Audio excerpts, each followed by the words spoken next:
Hello students, मैं हूं Varinder Grover. Welcome to my channel. आज का हमारा टॉपिक है death of a partner. Death of a partner एक चैप्टर का नाम है। उसमें से जो सबसे इम्पॉर्टेंट टॉपिक मुझे लगता है वो है calculation of deceased partners share of profit. मैं क्यों कह रहा हूँ कि ये टॉपिक इम्पॉर्टेंट है, क्योंकि अगर आप इसमें से बड़ा क्वेश्चन भी आएगा तो वो ये आएगा कि डिसीज्ड पार्टनर का कैपिटल अकाउंट बनाओ, और उसका कैपिटल अकाउंट बनाने के लिए भी इस प्रॉफिट की ज़रूरत है। और अगर छोटा क्वेश्चन आएगा तो प्रॉफिट की कैलकुलेशन ही पूछी जाएगी, क्योंकि ये इसमें एक यूनिक है, यूनिक आइटम कह सकता हूँ। क्योंकि बाकी जो हैं चीज़ें, जनरल रिजर्व है, प्रॉफिट एंड लॉस है, रीवैल्यूएशन अकाउंट है, वो सब पहले के चैप्टर्स में भी है।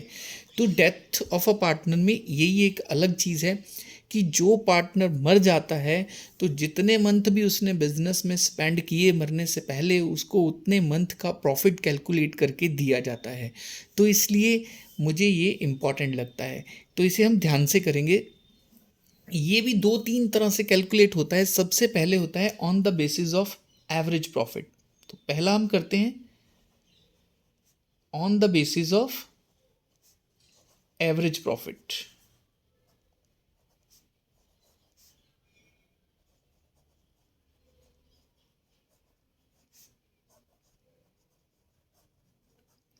कैसे होता है, आपको 3 या 4 या 5 साल का प्रॉफिट वो दे देंगे।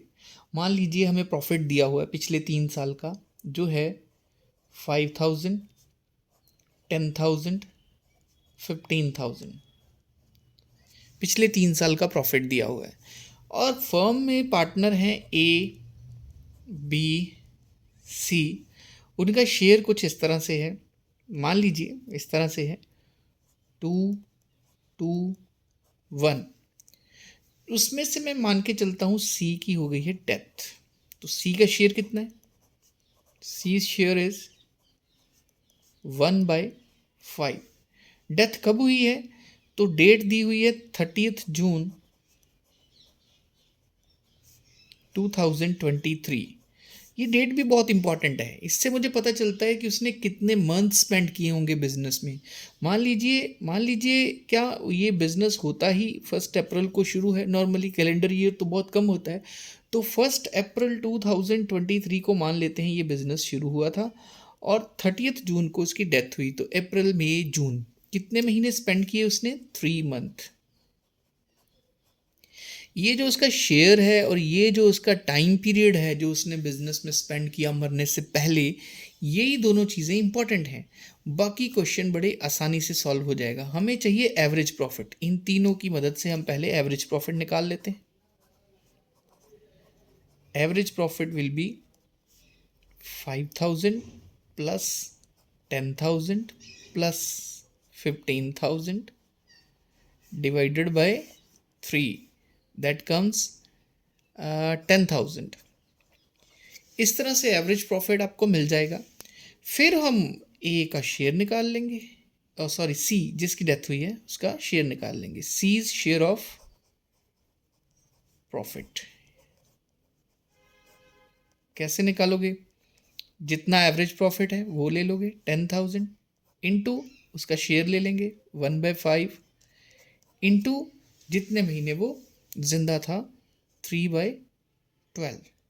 इस तरह से तो ये आ जाएगा 2,000 इंटू 3/12, 1/4, तो 500 rupees will be his share of profit. C का शेयर ऑफ प्रॉफिट इस तरह से निकल आएगा।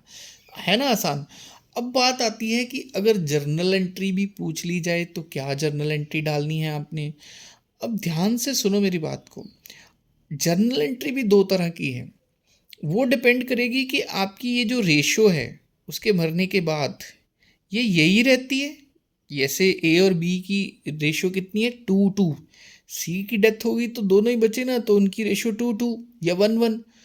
अगर तो ये सेम रहती है तो फिर तो ये एंट्री मैं यहाँ पे ऐसे लिख देता हूँ,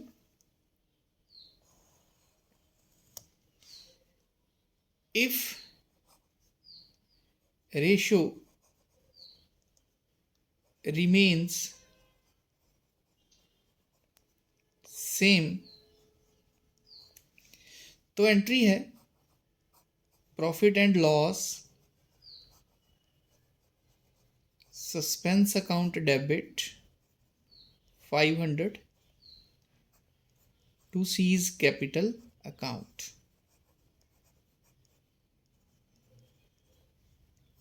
इस तरह से ये एंट्री हम डाल देंगे। सस्पेंस इसलिए लिखा है क्योंकि ये एस्टिमेटेड प्रॉफिट है, पिछले 3 सालों के बेस पे दिया ना हमें तो पता नहीं इस साल एक्चुअल में प्रॉफिट कितना आएगा, तो इसलिए P&L सस्पेंस अकाउंट एक टेम्परेरी अकाउंट ओपन किया जाता है जब भी पार्टनर का शेयर ऑफ प्रॉफिट उसे देना होता है जिसकी डेथ हो जाती है।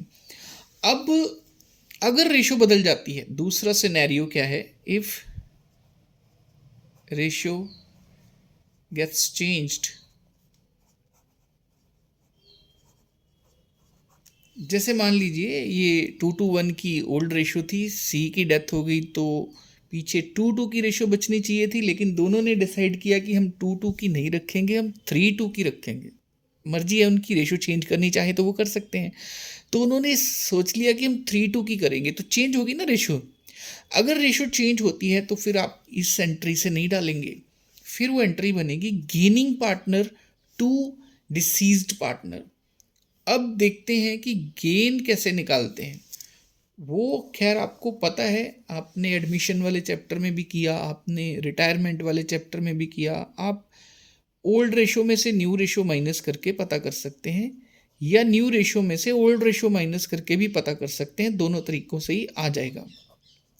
मान लीजिए मैं ओल्ड में से न्यू माइनस करता हूँ, तो मैंने न्यू रेशो ले ली है इनकी 3:2। अब ए का मुझे पता करना है कि उसे गेन हुआ, सेक्रीफाइस हुआ, क्या हुआ। ओल्ड रेशो है 2/5 और न्यू है 3/5, क्योंकि 3:2 की है न्यू रेशो उन्होंने डिसाइड की है। तो इसका माइनस में आ रहा है -1/5, माइनस का मतलब होता है गेन हो गया इसको, तो he is a gaining partner. B का भी पता करता हूँ मैं, ओल्ड है 2/5, न्यू भी है 2/5, तो ज़ीरो, न गेन न sacrifice, no gain no sacrifice. तो एंट्री जब आपकी बनानी है तो वो क्या बन जाएगी, गेनिंग टू डिसीज्ड पार्टनर। तो गेनिंग तो अकेला ए है, तो A's capital account debit 500, amount तो वही रहेगी, टू सीज कैपिटल अकाउंट। ध्यान से देखो, दोनों ही एंट्रियों में क्रेडिट में तो सी है ना, तो सी को ही मिल रहा है इस प्रॉफिट का शेयर। इसमें P&L सस्पेंस के थ्रू और इसमें गेनिंग पार्टनर के थ्रू। ये बहुत इंपॉर्टेंट चीज़ है। रेशियो चेंज नहीं हुई तो ये एंट्री, रेशियो चेंज हो गई तो ये एंट्री। आज की वीडियो में मैं आपको इतना ही बताऊंगा, इससे ज़्यादा नहीं। मैं नहीं चाहता कि आप लोग कंफ्यूज हो, इस बात को हज़म करो। और अगर आपको कोई भी डाउट है तो मुझे कमेंट में ज़रूर पूछिए, मैं वो भी सॉल्व करवाऊंगा आप लोगों को। नेक्स्ट वीडियो में हम इसी को कंटिन्यू करेंगे। नेक्स्ट वीडियो में मैं बताऊंगा कि और कौन कौन से ऑल्टरनेटिव्स हैं प्रॉफिट कैलकुलेट करने के। जैसा क्वेश्चन हो वैसा ही हम अप्लाई करेंगे। आज मैंने आपको सिंपली बताया कि अगर एवरेज प्रॉफिट के बेस पे कहा हो तो कैसे निकालते हैं, और नेक्स्ट वीडियो में मैं आपको 2 और ऑल्टरनेटिव्स बताऊंगा जिस तरह से क्वेश्चन आपको आ सकता है। आज के लिए इतना ही। Thank you.